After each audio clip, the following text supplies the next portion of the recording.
The room went quiet in that strange way where silence feels louder than noise. My sister's words hung there, sharp and careless, and I felt my daughter's fingers tighten around mine, small, warm, trusting. Someone laughed and then stopped. My wife didn't look at me. She didn't look at our kids either. She stared into her glass like it held instructions for what to do next. That was the moment something broke. It wasn't the first crack. Just the one everyone heard. Earlier that day, I'd received a text meant for someone else. Can't wait to be alone again. Tonight was exhausting. It came from my wife's phone while she was in the shower, the screen lighting up on the kitchen counter. I didn't open it. I didn't need to. The words settled in my chest and stayed there, heavy and wrong.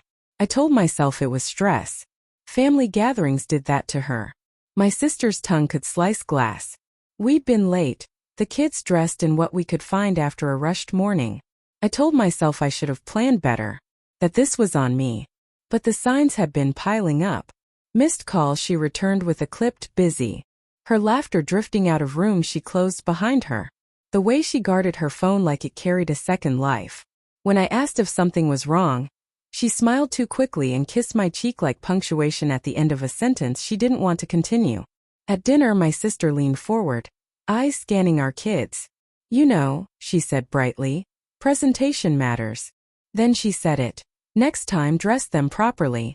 And laughed like she'd shared a harmless truth. I felt my daughter's grip tighten.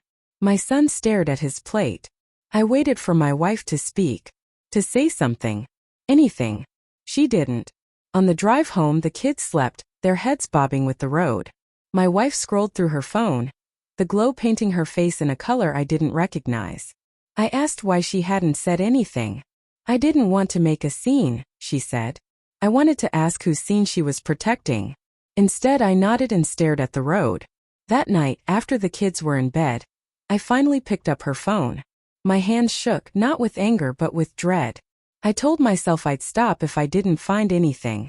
I told myself I was wrong. I wasn't. The messages weren't graphic. They were worse. Familiar.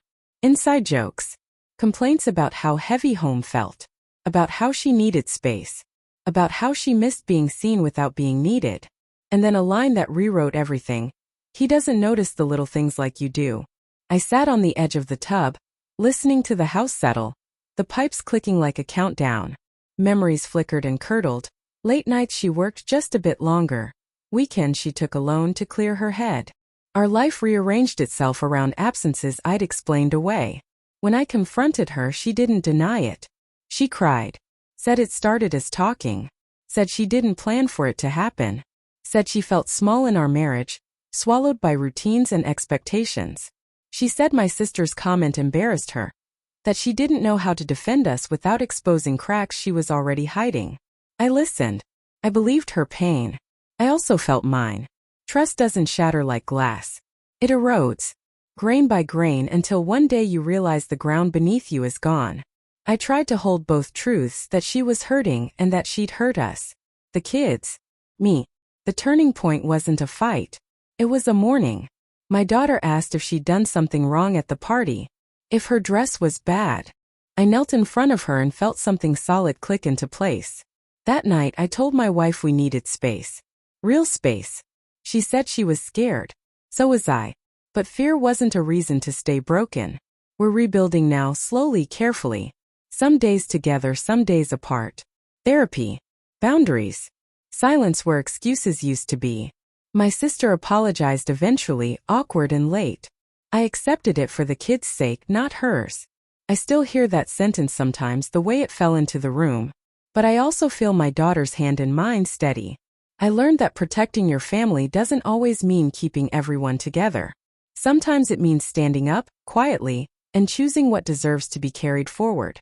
I'm choosing them. And I'm choosing myself.